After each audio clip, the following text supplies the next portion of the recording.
Welcome to LOA Today. Walt Thiessen and life coach Wendy Dillard here. Today is Friday. Happy Friday, July 20th, 2018, 4 p.m. Eastern Time, your second daily dose of happy for the day. We hope your week's been a good one. And I hope that like you are you are looking forward to the weekend, because I can tell you I am really looking forward to this weekend. I am looking forward to it in a big way today. So we hope you are too. How you doing, Wendy? Are you looking forward to the weekend and to what comes afterward? Yes, and you know me. I always say the same thing. I look forward to every day. This is true. Every day can hold something wonderful. That is true. Yeah, so of course I'm looking forward to the weekend because it's another day to look forward to. Do you have plans, or is it just kind of nondescript at this point? Play it by ear and see what happens. I have a massage scheduled for tomorrow and possibly a lunch date right afterwards. So it's all good. Yeah, that's kind of hard to sneeze at. That's pretty good stuff right there. Yeah, and it'll start with, and this may not sound fun to anybody else, but it is for me because I hate clutter. In our community, we have something called Trash Off, which is where the community sets up a location where you can bring things that you can't put in your regular trash can, such as, devices and things that have mercury in it and old prescriptions and blah, blah, blah, blah, blah. And they also have a Goodwill, trailer there. And so tomorrow I'm planning on going and getting rid of a whole bunch of stuff that's just been sitting, waiting for me to go, and what am I going to do with this? And it's like, it's time for it to go. And I love the feeling of decluttering. I love it because it always makes space for something new to come in. That's true. And so I love that feeling, something new to come in. Now, you were telling me before the broadcast today that your temperature right now is 107 degrees Fahrenheit. So I'm going to gamble here a little bit and bet that you're probably going to make your delivery to that event in the morning when it's cool. In the morning, yes. In the morning, you got it. And, before the horrendous heat pops out. Then after that, I'll come home and I'll go, cool down, and then I'll head back out and go to my massage. But you know what? I have a car air conditioner that blows ice cubes, just like my home air conditioner. That must be dangerous. You're driving down the road and thunk, oh, geez, I got another ice cube in the throat. Well, this to me is a funny story. My car air conditioner went out maybe 2 years ago, and at the time, they fixed it.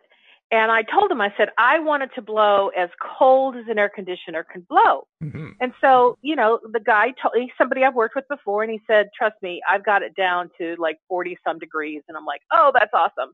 So I get in the car and I start heading home, and I'm like, it's not feeling that cold to me. I'm like, what is wrong with this? But I trusted that he really fixed it. And I went, well, maybe it's just because it's so blooming hot outside. There's only so much even a car air conditioner can do. Well, I have a British car. It's a Jaguar. And I even bought it and had the manual, even though I bought it used a number of years ago. And I read the whole thing, but somehow I missed one important thing. What's that? Which is when you turn on the AC, there's a little temperature control, and it says what the temperature is that you're setting it at. Well, I always thought that meant, okay, so if I wanted to feel 70 degrees in the car, I set it at 70. What I didn't realize is I could keep pushing the number down. It'll go all the way down to 65. And that's how I get the really cold, cold, cold stuff coming out. Aha. And I had this car for at least 5 years before I figured that out. And I'm like, oh, now I can get it down to really cold the way I like it. So to me, when I set it at 65, that's blowing ice cubes, and it feels awesome. The only thing that's missing from your story is there needs to be a setting for 46, because your guy told you he could get it down to 46 degrees, but if the thing doesn't set below that, it can't get there. It's something about he sticks his thermometer in the vent, and he said it gets down to 46. So I don't know how that all works, but I know that when I crank it down to 65, or maybe it goes down to 64 or 62 or whatever it is, it's cold enough for me and it makes me feel good. So in other words, on the dash, there's a little thing that says 66, 65, 64, 63, broken thermometer. Yeah, something like that. Well, you know how I love to report on how responsive law of attraction is, right? Yes. So I had something that I just got awareness of, like right before I called into you. I have some new neighbors across the street. I haven't met them yet. They just moved in. And I noticed the last 2 days, somebody had been parking their car directly in front of my house. And I've kind of been paying attention. I'm like, oh, I think that's because somebody else had parked directly in front of the house across the street. And so they just chose to park in front of my house. Okay, not a big deal. However, it was parked going the wrong way.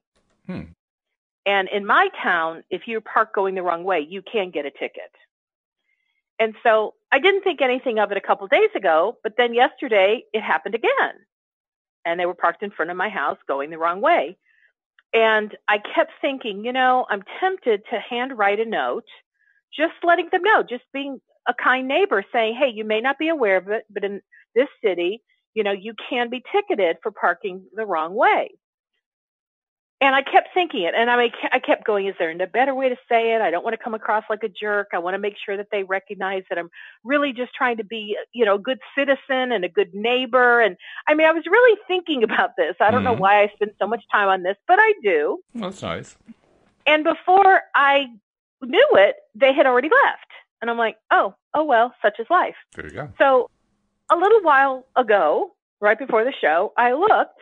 That same silver car is parked out in front, but in front of the people across the street's house, and it's going the correct direction. Okay. And the nudge, the insight that I got was because I set such a strong intention, they received it. Wow. They received it energetically, and I didn't even have to leave a note.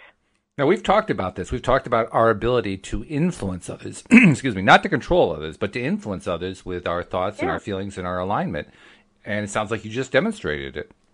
Yeah. And I will tell you from my personal history, I've done this kind of thing many times deliberately, where last night or yesterday wasn't really deliberate. It was just thoughts I was thinking, and I kind of forgot how powerful energy is when it comes to having thoughts.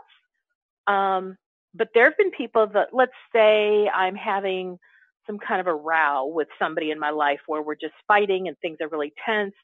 And not that I want to tell them off, but I'm like working on how to apologize and how to own up to my part of it, not to blame, but just kind of say, here's what's going on. And gosh, I didn't realize this. And, like I spend sometimes a long time, maybe 15, 30 minutes thinking of ways to say things to somebody in a way that I hope that they can receive it. And what I have found really interesting is there have been occasions when I've spent all this time thinking about something, and the next thing I know, the person calls me and they apologize, and the whole air is different. How cool is that? Yeah. And so to me, this really connects with what we've been reading in Law of Attraction, because we're in this segment called segment intending. And so in a way, it kind of fits with that, because it's like I'm setting a strong intention for the segment of where I'm going to call somebody or talk to someone or communicate with them to try to apologize. And yet the energy has gone forward, and it doesn't go the way I plan, where I think I'm going to initiate the communication, and instead the other person initiates it with me. And yet we still got the result that I was intending. That's very cool. And yeah, I would say that is segment intending, because yes, you were also trying to attract a result, but it's not like one is in conflict with the other. You can segment intend, attracting a result. So sure, of course it's segment intending. So that was just really fun. So I'm thrilled that the silver car is now parked the correct direction, and it's parked in front of the other people's house instead of mine. Now here's another something, because they parked in front of my house 3 days, and they have leaks. 2 different places leaks are coming out of their car. Oh, nice. And so they have now imprinted the curbside part of my street with where their leaks are. So I'm like, go leave those leaks over at your house. In case anybody hasn't, in case you haven't figured this out, folks, Wendy is a neat freak, and this is like evidence of it. So she doesn't like to have those little things on her curb. No. This is her curb, If I know that like my car is leaking and I can't get to the mechanic to fix it right away, I immediately put several layers of cardboard under my car. Wow. Grip on the cardboard and not on my driveway or not in my garage, because yes, I'm a neat freak. Well, hopefully it's also something that's a relatively benign leak. Just the other day, I was over at a nearby shopping center just a few miles away. And when I arrived there, actually, Louise and I went together. When we arrived there, we saw a fire truck out front. We said, well, that's kind of weird. Wonder what's doing there. Well, lights weren't going or anything like that. There was no big activity going on. There was a policeman kind of directing traffic around.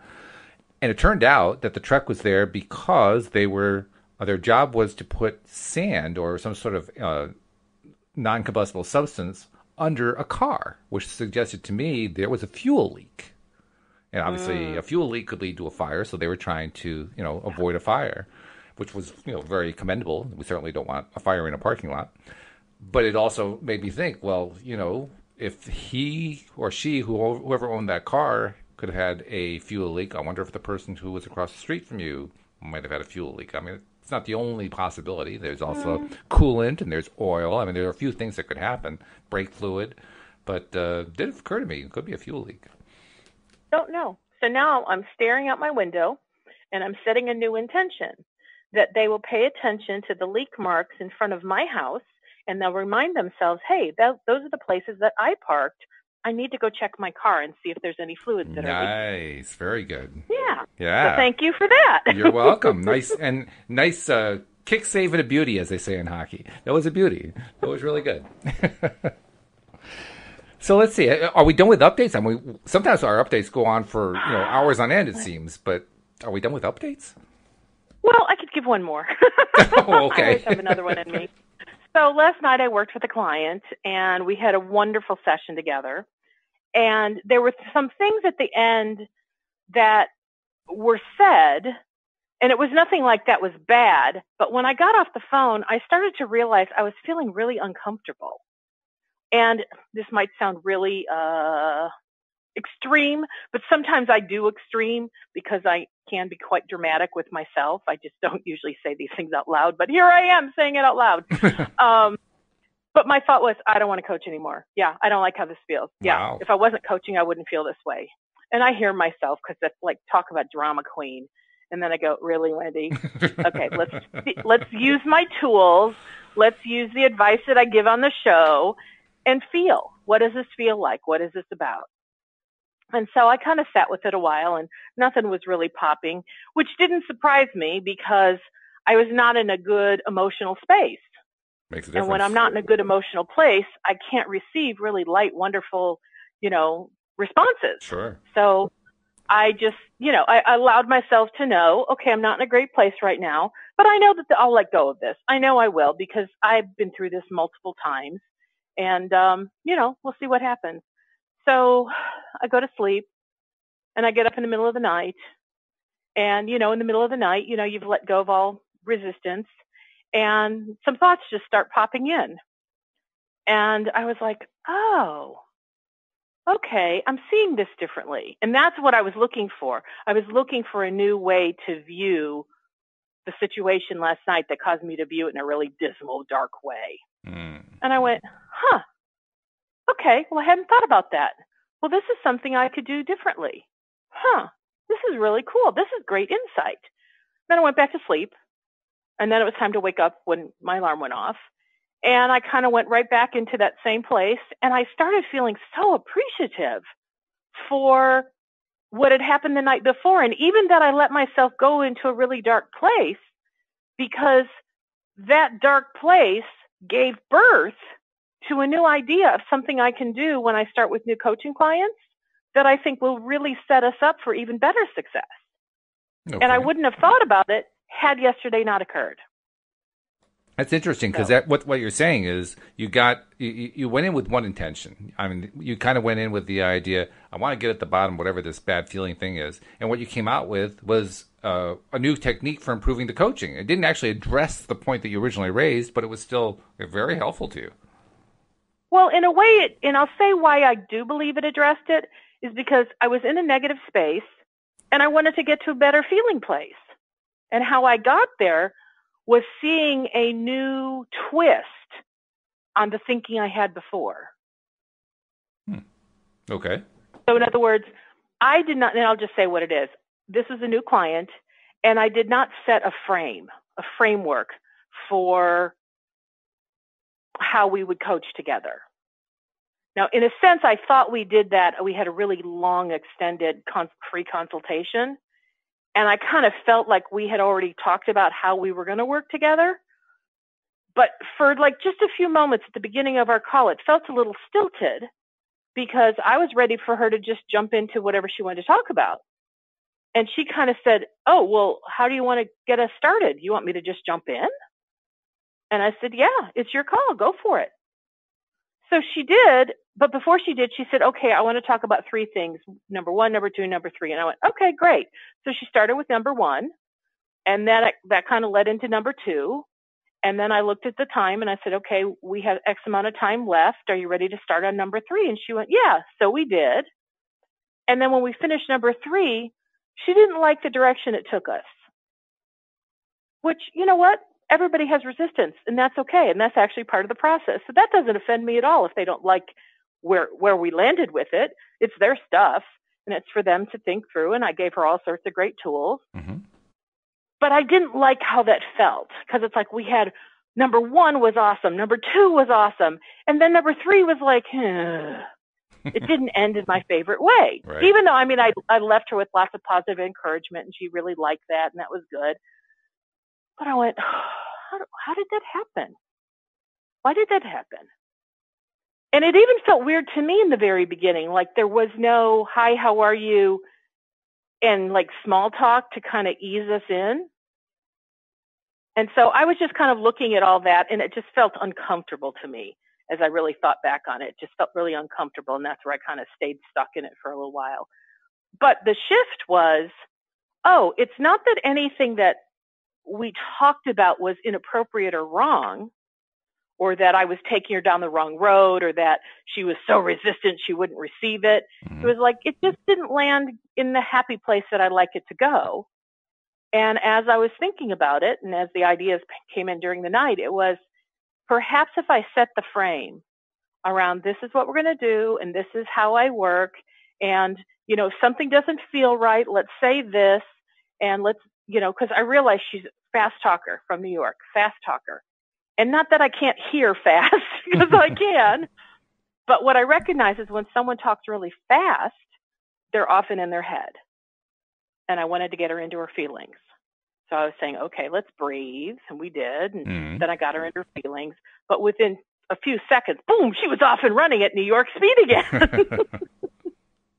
And I thought, you know, if I set the frame up front, that even if from a cultural perspective she speaks fast, we're going to take some time just to breathe and get anchored back into feelings, because that's a necessary part of the process. And I've never thought to really do that before.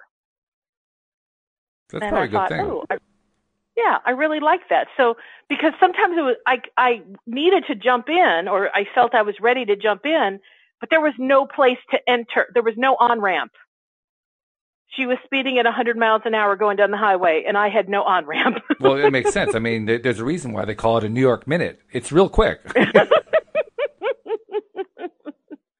But bottom line, I don't know if I think I was just trying to add some clarity, but it felt really good to me that this thing that felt so uncomfortable last night gave birth to something that I think will set me up for, you know, better conversations going forward.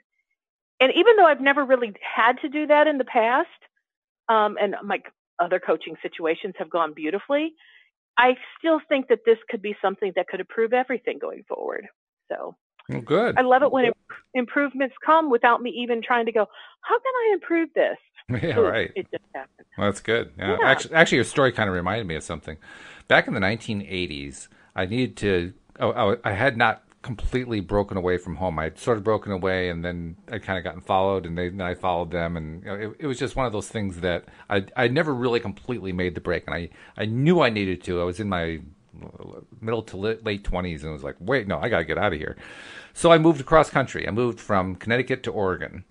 Why Oregon? Don't ask me. It's a long story. I still don't even know why, but I did. Anyway, got out to Oregon. Interesting thing about people in Oregon, they can't understand me. Why can't they understand me? Because we East Coasters talk too fast. Yeah. So I had to learn to talk at this rate of speed so that my friends knew what I was saying. If I talked like this, they wouldn't get it. They'd say, what? It was an interesting experience. Just dealing with people who just, they couldn't follow it. They weren't used to it. And I'm not even the fastest East Coast talker. I've known people who can, talk so fast, I have trouble following them. But wow. I was just blown away by what a huge difference there is in the rate that people speak within the United States in different areas of the country. That's so true. And it's funny because yesterday I was thinking about you. And I'm like, well, Walt's up in the East Coast, and I don't consider you a mega fast talker. But that could be because of what you just said. You learned how to slow your pace. It's partly that. Partly because, there are times when I can talk fast. I have on the podcast, too. There are times when I get excited, and all of a sudden I start talking a little bit more like this. But it's not my normal pace. Mm. Well, I grew up in the Chicago area, and we spoke pretty fast. Not quite as fast as New York, but pretty darn fast. Mm-hmm.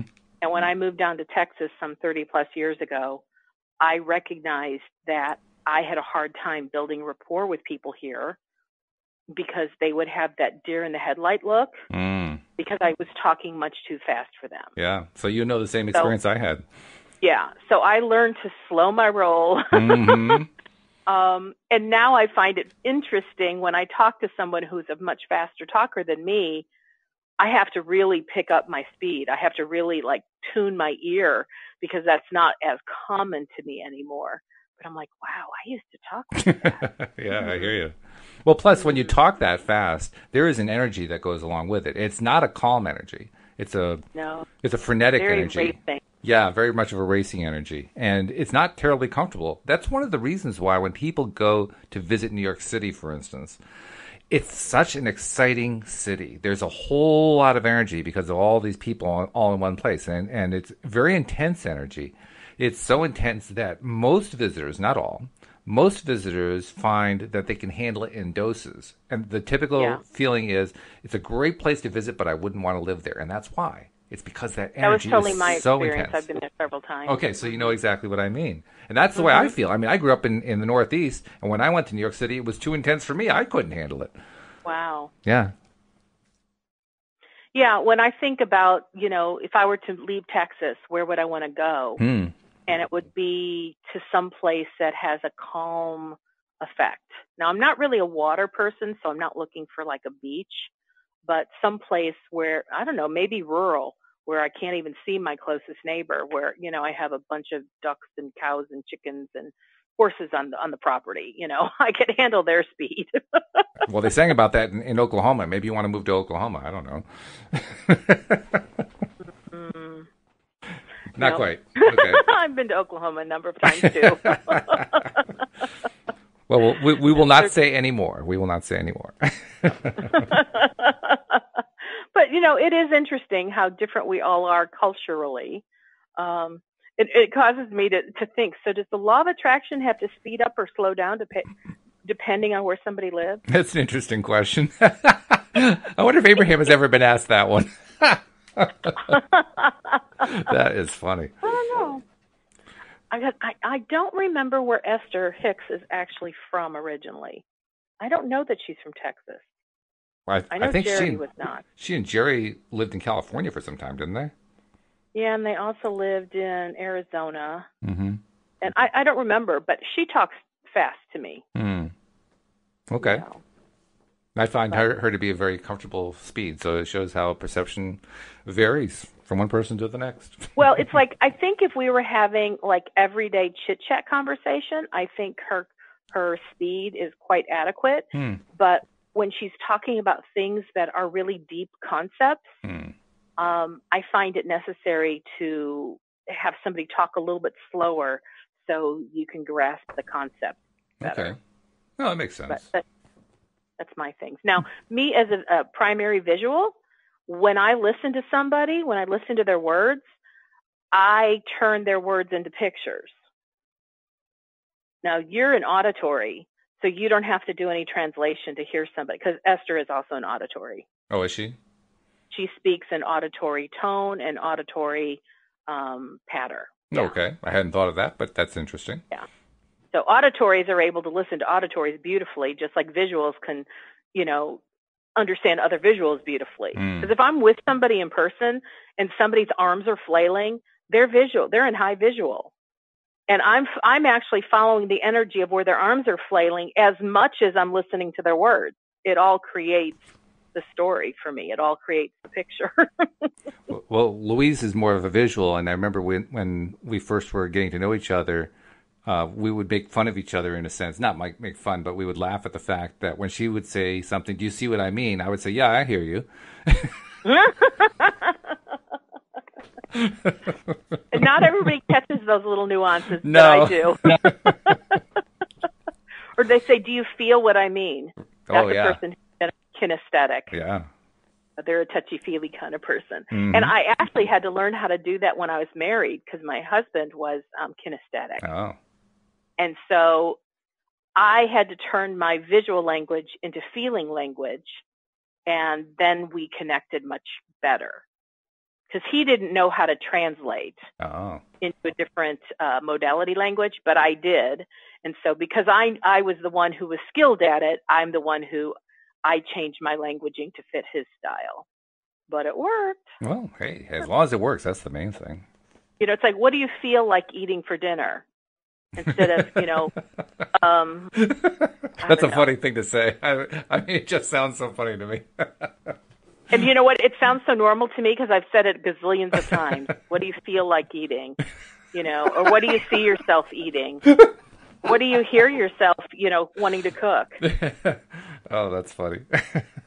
And truthfully, when you use those words, it generally bypasses most people's thought process. And they don't even realize that they're really using maybe an incorrect word, but they put it in their own modality. So, okay. Sometimes you get some fun plays on words when you do it, too. I mean, I can't think of one right now, but, where you say, I see what you mean, or I hear what you mean, or something like that. And it's directly related to seeing or hearing, so you get a double meaning out of it. Or if somebody says, oh, that sounds good. Yep. They could be an auditory. Oh, yeah. Or that looks good to me. That would be a visual. Mm-hmm. Or that feels right. That would be a kinesthetic. Mm-hmm. And it doesn't mean that it's always that way. So anybody who's listening, but, I've used all of those. Those actually are the modalities you're in when you're saying or reading those words. Mm-hmm. Yeah. Yeah. Well, I think all of us have used those phrases at one time or another. All of them. It's just that there are certain ones that probably ring more true to us just because of who we are. Mm-hmm. Yeah. Mm-hmm. And then there are some people like your husband who always feel. Yeah. Well, and like you use the word perspective, where sometimes I'll hear you say that and I'll change that to viewpoint. Oh, really? How come? Because that's a more visual word for me. Oh, I see. Okay. Because I know a perspective is how you view something, but I want to put it in my language, so It's how I view it. Okay. Well, English is a very multi-valued language. Anybody who is any kind of student of English knows that. I mean, there's just so many different meanings for different words, so many different nuances. It's the most multi-valued language of all the Romance languages, and probably one of the most multi-valued languages in the world of any kind. Now, what do you mean multi-valued? Meaning that words have different meanings. You can say a phrase, and it can have different meanings in different contexts. Words can be used in ways that are completely unrelated to each other from one context to the next. You don't get that in other languages. A lot of languages, a word means one thing. It just means that. It's only in English that you can get a word that means 3, 4, 5, 6 different kinds of things. Like read and read, R-E-A-D. Well, those are homonyms, yeah. But let's see, I'm trying to think of a good example of it right now. Of course, I'm going to just draw a blank because I'm not really thinking about it. But let's see. Read and read, would that be part of what you're calling this multi-value language? Yeah, because they're both spelled the same. I read it and I read it, so there are two different meanings to it. If it were true multi-value, it would also be to read a book and also, and I'm going to have to make something up here because it's not one of the better multi-valued words, but to read would also mean to pick something up. That's the kind of thing I'm talking about, where this you have one word that is used in a variety of different ways. I think I kind of have one. Okay. So my business name is called Live Your Destiny. Mm-hmm. And whenever a solicitor calls that English is not their first language, they will say, "Is this the owner of Live Your Destiny?" Yeah, that's a good example. Sure. Because like we're live on the podcast, right? But it's not live right now. We're not live. We're live. Right. Yeah. Now again, they're not pronounced the same, so it's not quite there. But yeah, it still is multi-valued. I mean, on paper, it looks the same. Right. Yeah. Yep. There's a lot of stuff like that in English. English is tough when you're trying to communicate with somebody with whom English is not their first language. I've learned that a lot through a lot of direct experience. You probably have too because of your job. Yep. It gets quite challenging sometimes. You have to really learn how to talk in conversational English, and that's where you leave out the idioms and you leave out the obscure cultural references and so forth. You have to make it all very general. Which is hard to do because we speak in them all the time. All the time. I know, it's crazy. Mm-hmm. Mm-hmm. Yeah. So speaking of my job, you just snuck that in ever so gently. And by the way, I just used a multi-valued word, crazy. Now, crazy usually in its most common meaning is insane, not in a good sanity place. But crazy also means fun, and it also means wild, and it means oh my God. Sure. It has a whole range of meanings to it. It does. It's so crazy. Yeah, it is crazy. So for my job, I have now told 2 people at my company that I'm leaving. And then I also talked to somebody that I think could be a fabulous replacement for me. And it's somebody who told me a long time ago, if ever there was a role open of what I do, this person would be interested. And so I called this person today, and this person was like, "Oh my God, this is so exciting. Yes, I hope it works out for me." So that actually made me feel really good because I love the people I work with, and I wouldn't want to leave them in a lurch. And I think because the other person has been at my company, like probably at least as long as me, if not longer, already has the cultural understanding of the company, understands what the company does. And because this person has a different skill set, that actually will work really well for what my team is now doing that I couldn't bring to the table. Oh, nice. So, I've never been the kind of person who just leaves somebody high, like, oh, well, you're screwed. I'm gone. So what? Who cares? I want to nurture that. I want to make sure that they have what they need. And I don't want it to be 4 months before they find a backfill for me and makes the other person who's doing my job with me, go crazy. Crazy. So anyway, I guess my point of saying this is I was so comfortable talking about it today. I realized, wow, how far I've come in just 3 days. Yeah. 3 days ago, I was scared to leave. And today it feels like, well, this is just the writing on the wall. Like I've already put things into motion. I've already written my resignation letter, and it starts with, to put in writing what we've already discussed. I've already planned how I'm going to share it with my boss on Tuesday. And it's like, wow, this is real. This is so real. And it still feels good. Great. It feels great. It feels great. It feels like the right thing to do. Well, that's good. It's like it's home. It's where I belong, and no longer do I feel but I'm going to lose this, or I'm going to really miss that. No, it's more like this is the next logical step for me. That's fantastic. And the 3 people I've told have all said they're so happy for me, following what's important to me, following my dream, and I'm like, wow, I love that. Yeah. That's very good. When you get that kind of response, not only does it feel good, but it is reassuring too. You get both. I mean, you already know that you're doing the right thing for you, but nevertheless, it's still good to hear it from somebody else. Well, and you know how I started the show by talking about the person who was parking in front of my house and how energetically I had actually delivered my message without doing it physically. So literally right now, as we were talking, I got this clarity that the reason I started sharing my leaving with people yesterday is so that the energy can begin to build and work toward my desired outcome, which is for everything to just roll out smoothly. Okay. And by the time I share this with my boss on Tuesday, I will have been rolling the energy so much. And and I've been having conversations with him in my head as I've been thinking about what I'm going to say, that when he receives it from me, it'll be almost as if he knew it was coming, because energetically it had already arrived. And depending on what his level of intuition is, I don't know what level he'll have the perception, having already received it. It may even feel like deja vu. It's possible. It's possible. But bottom line, I'm I'm segment intending. That's true. I'm segment intending because the big segment is on Tuesday when I give my notice that I'm leaving. And I have been practicing and intending through every conversation I've had and through every thought I've had about the subject. I'm setting the intention. I'm setting it energetically. And in a big way, too, a really big way. Mm-hmm. In fact, as you were saying that, I was kind of imagining your boss receiving it, and you said, well, it could seem like deja vu. And it made me wonder, is that what deja vu normally is? Is deja vu, the experience of deja vu, does that happen most often because someone has already set a positive energy segment intention? Similar.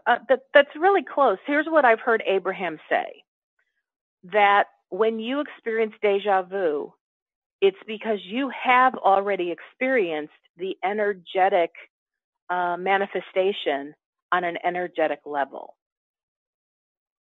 And now you're just experiencing it on a physical plane level. So it's like it has already happened, just like everything we've ever desired in our life that we haven't yet had fulfilled. It's in a swirling vortex of energy that our inner being has embodied. So if our inner being has embodied it already, it's already done on an energetic level. And when we are in a state of really pure alignment with our inner being, we can sense those things that our inner being already is embodying. So that is when we experience that feeling of, I just felt something that seems to have already happened previously, but I don't know when. Yeah. Very interesting. Well, you mentioned that we were, we were doing segment intending. Did you have more that you want to say about it? Mm-mm. Oh, okay. Well, we mentioned segment intending, and of course, that's where we are in the book. And we haven't actually gotten to the book the last couple of days, so I figured this is a good segue, to get over to the book. Okay. So we are currently of course, the book is The Law of Attraction, The Basics of the Teachings of Abraham by Esther and Jerry Hicks. And we are nearing the end. We're about 20 pages from the end. We're at page 172. This is in part 5 on segment intending. And this is a nice, easy topic. We've had some rough topics that we've discussed in the book over the last couple of weeks, but this one's really, really easy. How can I consciously begin feeling happy? How much easier could that be? That's just so nice. That's pleasant. I just want to feel happy. So anyway, and we're on page I'm sorry? 170? You said we're on page 170? I have us on 172. Oh, okay. I haven't flipped the page. All right, go ahead. Okay. So Jerry's question is, I've heard you suggest that we get to the point of feeling happy before we begin intending something. Would you give us some different ways of consciously generating the feeling of joy or of bringing forth the feeling of positive emotion? And Abraham says, well, before we do that, we want to point out the great value in your being happy. You are like magnets, and the way you feel is your point of attraction. And so if you're feeling unhappy, if you are giving thought to that which you do not want, which is what would be bringing forth the feeling of unhappiness, then you will be attracting more of what you do not want. Then in italics it says, there is a great value in being happy, because only from the point of being happy can you attract that which you want. But it is also your most natural state of being. If you are not allowing yourself to be happy, you are holding yourself away from who you really are. So that sounds like they just set the foundation. And so now they're going to answer Gary's question. As you notice that you are, in this moment, happy, take the time to identify what things are present that may be affecting your happiness. For many of you, it can be listening to music that is in harmony with you in this moment. For some, it will be petting your cat or taking a walk or making love or playing with a child. For some, it will be reading a passage in a book, maybe even this one. For some, it will be calling a friend who is uplifting. There are many ways of doing it. It is of value to find many touchstones to use to uplift yourself, so you may always use another approach to bring that feeling of happiness. Take notice of which uplifts you and remember it. And then, when you specifically want to feel uplifted, use that as a touchstone to your happiness. Yeah, Have you ever done that? Oh, all of it. That's actually how I first got myself to move the needle, as I like to call it. Back in the day when I was still trying to figure out if I really do have control over my own, predominant emotional set point, how do I move it? Because I didn't know how to do it, and it didn't even occur to me that you could. And the suggestion that you could was revolutionary. It was mind blowing. It was no, that can't possibly be. But they say it can be, so I got to learn how to do it. And when I was stumbling through trying to figure out how to do it, my wife is the one who suggested to me, go out and take some nature walks. And that led over time to all the things they listed here. They talk about listening to music. That's my favorite one. That's the one I do more than any other. I do it when I'm walking, actually. They listed petting your cat. Well, we got two of them. I pet them both every single day. I play with them. Taking a walk. I mean, I love to take a walk. That's one of my favorite things to do. Making love. Well, I mean, come on, whose list is that not on? And playing with children. I mean, playing with children. Is there anything more satisfying than just watching a child play and grow? I mean, it's just marvelous. They listed some of my favorite things here. So yeah, have I done it before? Yeah, all of them regularly. How about you? Well, they left out, because it probably wasn't appropriate at the time, online shopping. That's one of my favorite things to do. It's like I'm looking for a new desk. I could spend hours and days online looking at all sorts of different vendors that have like gazillions of desks, and it's like, that is fun for me. Well, I'm glad you like it. Or going to any home decor store. Oh my God, Bed Bath & Beyond. I'm in heaven. And then I have a stack of coupons, which makes it even better. Uh-huh. So is there a Wendy section of Bed Bath & Beyond? I mean, do they have like Wendy's own section to go to? No, because I pretty much traverse the entire store. You own the whole store. Okay, well, that's fair. Yeah, okay. There's not one part of the store that I haven't bought something from. Oh, okay. That's fun, though. Yeah. But I'll tell you, my favorite thing is the phone a friend. Phone a friend. I have some really uplifting friends, and just the sound of their voice sometimes will like kick me into, I feel good again. Talking to my sister does that for me. She's a sister, so yeah, you can call her phone a friend, but I acknowledge that she's my sister. She just has such a happy way about who she is, that it's just joyful just to converse with her. So well, yeah, there's something special about that. Having a relative, especially a close relative, who is a friend. That to me is the best. I mean, my wife is my best friend, so I mean, to me that's natural. That's normal. Mm-hmm. My sister and I have had this conversation before. I said, if we had just met someplace, I don't think we would have become friends. I think we would have been friendly, if we were coworkers or whatever. But we didn't really have enough in common that I would have like sought her out as a friend. And I said, but you make the perfect sister, because by blood we are related. So it has caused us to be in the same space and to get to know each other. And I think she's one of the most delightful people on the planet. Fantastic. And so over time, we have some things in common, but what we have in common the most is our family. And not that we talk about our family all the time, but that was the key thing that brought us together. And so I said, if I could have picked you as my sibling, I would pick you as my sibling. And then I go, oh, wait, I did pick you as my sibling because that's my belief system. Okay. Yeah, that's good. That's really good. Yeah. Especially considering there are some people who would have trouble, there are some people who live by the mantra, we don't get to pick our relatives. Well, you did pick your relative, and you liked the selection. So you're definitely went up on most people on that one. Well, I believe that we definitely choose our relatives. We just don't always choose them to be people that we're going to like and get along with, and they're going to feather our nest and support everything. They're the perfect people to help bring out of us that which we really desire to do in this lifetime. Okay. Well, I'll chew on that one a little bit then. I mean, I'm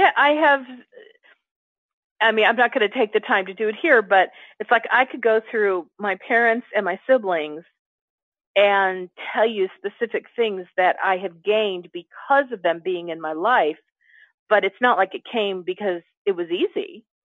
It was really because of the hardships. Oh, sure. That I experienced in my relationships with them.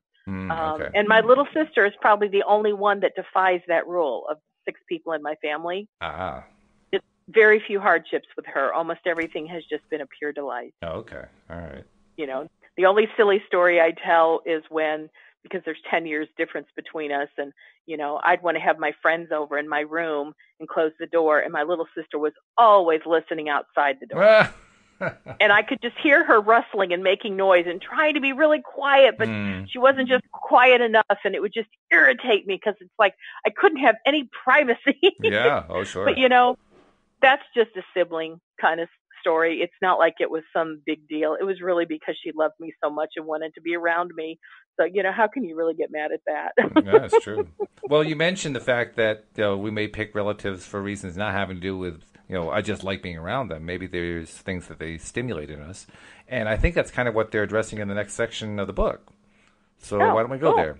Next section is called, But What About When Those Around Me Are Unhappy? Jerry asks, you have said that we can be happy under almost all conditions. But how can that be accomplished when we are observing someone who is experiencing extremely negative conditions? And Abraham says, you can be happy only under the condition of giving thought to what you want. And so you can be happy under all conditions if you are clear enough and strong enough in your wanting to give your attention only to what you want. Jerry says, okay, but if there are those you feel obligated to occasionally be with who do or say things that make you feel very uncomfortable, and yet you still want to try to please them because you feel guilty whenever you don't do or be what they want, how would you suggest we be happy in a situation like that? That's a really flawed question. I'm sorry, but it is. And bottom line, give it up. No. Yeah, right. Just walk out of the house. So forget this. No, I'm kidding. Okay, that's me just being kind of playful on a Friday afternoon. Crazy. Those words, those thoughts were not the thoughts of Abraham. Those were just the thoughts of this station. That's right. The opinions expressed here. Or this crazy co-host, that's all. Okay. So Abraham says, if we can even remember the question, hopefully it will make sense in context. Abraham says, it is true. It is more difficult to remain happy or positive when surrounded by others who are unhappy, or when you are surrounded by or involved with those who want something different from you than what you want to give them. But what we have noticed as we have been interacting with physical beings is that while you may have an experience that only lasts 5 or 10 minutes, and while that experience may be unpleasant or uncomfortable, the majority of your negative emotion comes forth not during the times of that negative experience, but they come forth in all the hours that you ponder and chew upon it after the experience. Wow, that's true. Well, I'm going to take away what I said earlier. Earlier I said I'm going to chew on that. I'm done with chewing it. I don't want to chew it anymore. Usually there is much more of your time spent in thought of negative things that has happened than in the actuality of what is happening. So there's more to go, but I want to stop and just pause on that. Okay. If that is not the truth, oh my gosh, I don't know what is. Yeah, it is. Because it's like the negative experience, even if you think about it, it's like, let's say you have a family function and it lasts for a couple hours, let's say even 3 or 4 hours. But I know in my family, we used to talk about the horror that happened with one of our family members for years. Oh, yeah. Like every single time the next event would come up, like, so let's say it was at Christmas. Then every Christmas we would say, do you remember last Christmas when so-and-so did blah, blah, blah and how pissed off it made us? Well, they better do blah, blah, blah different this year. And I mean, and we've been thinking about it as we were anticipating coming for the holiday gathering, because we're talking amongst ourselves going, well, I hope this one doesn't do it this year. And well, what if they do? Well, I don't know. I might do this.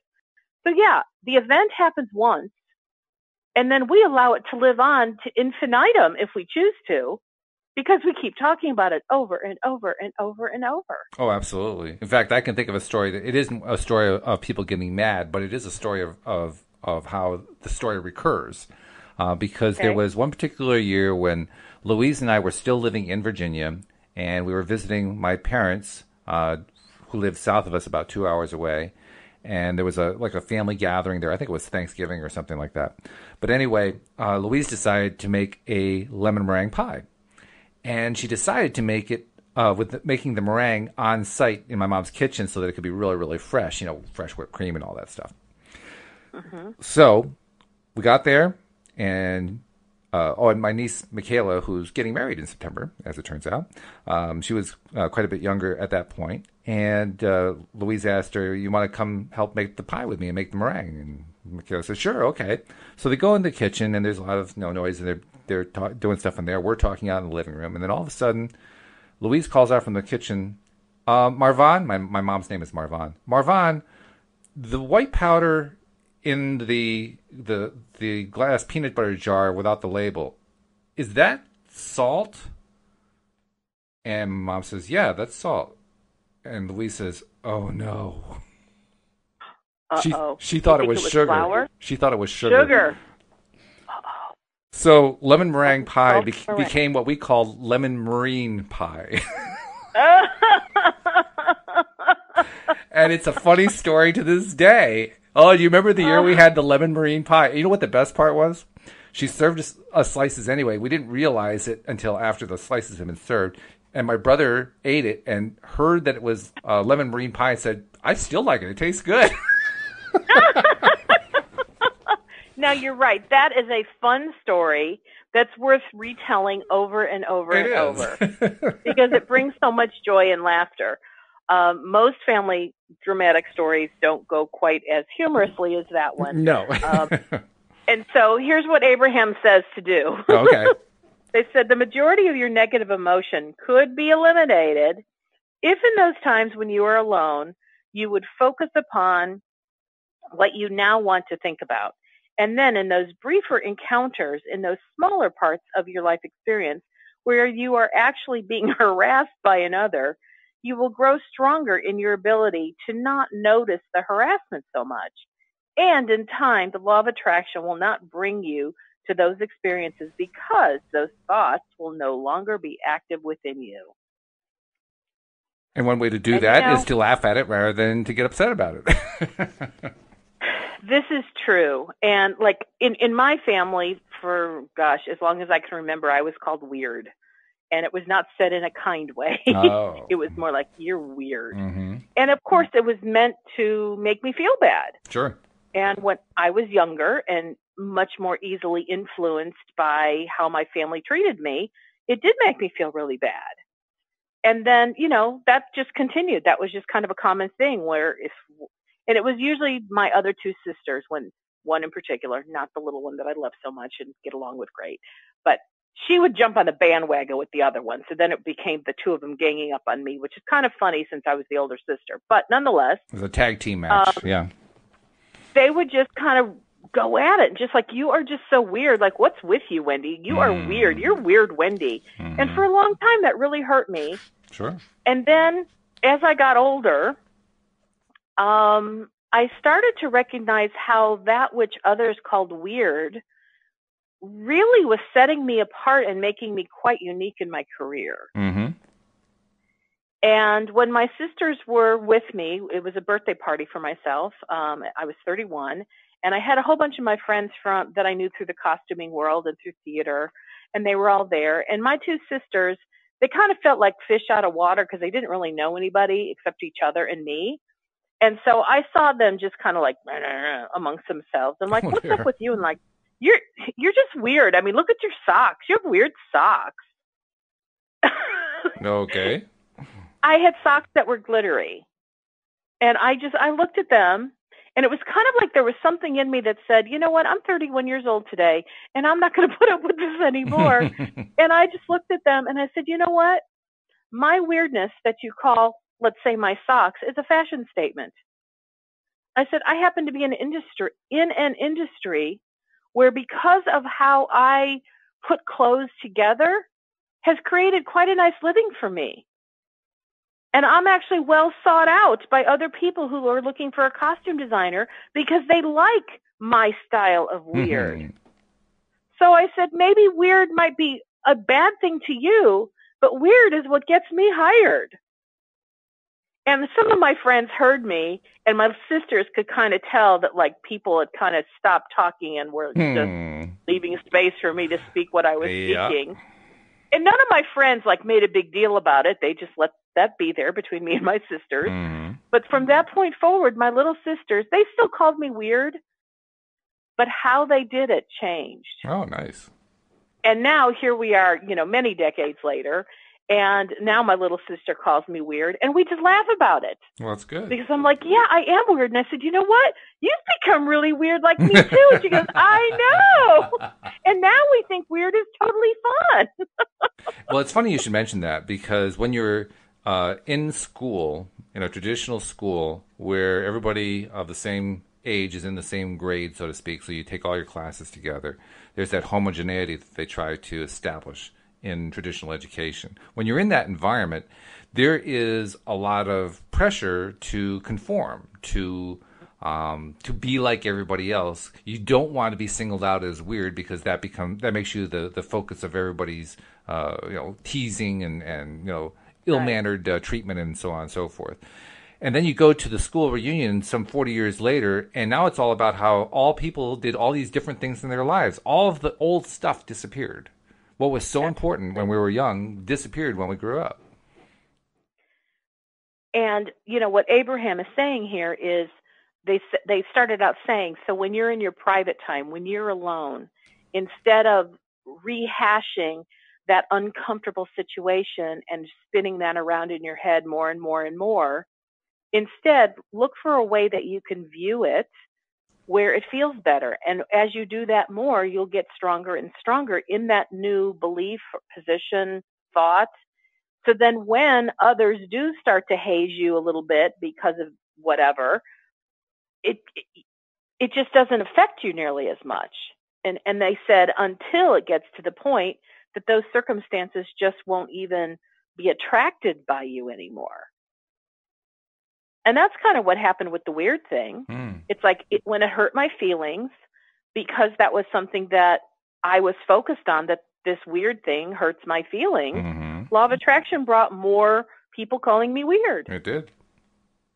And eventually, when I got to the point that I turned the meaning of weird to one of uniqueness and special, because my perspective changed, then what law of attraction brought to me changed as well. And all the way to where I am now when the word weird is said, it brings such laughter and humor. I never feel pain by it at all. If someone were to say you're weird, I'd say, thank you. I appreciate that acknowledgement. I am weird. Isn't weird fabulous and wonderful? It certainly is. And weirdly enough, we're out of time. So I have to kind of draw the line right there. But but we hope that you have a weird weekend, and that you'll join us weirdly again on Monday, because that's what we want you to. We want you to be part of the weird cult. So join weirdness, okay? The weird and wonderful weekend. Weird and wonderful awaits weekend. us. And we hope that you join us next time on our weird and wonderful show, LOA Today. Goodbye, everybody. Bye-bye for now.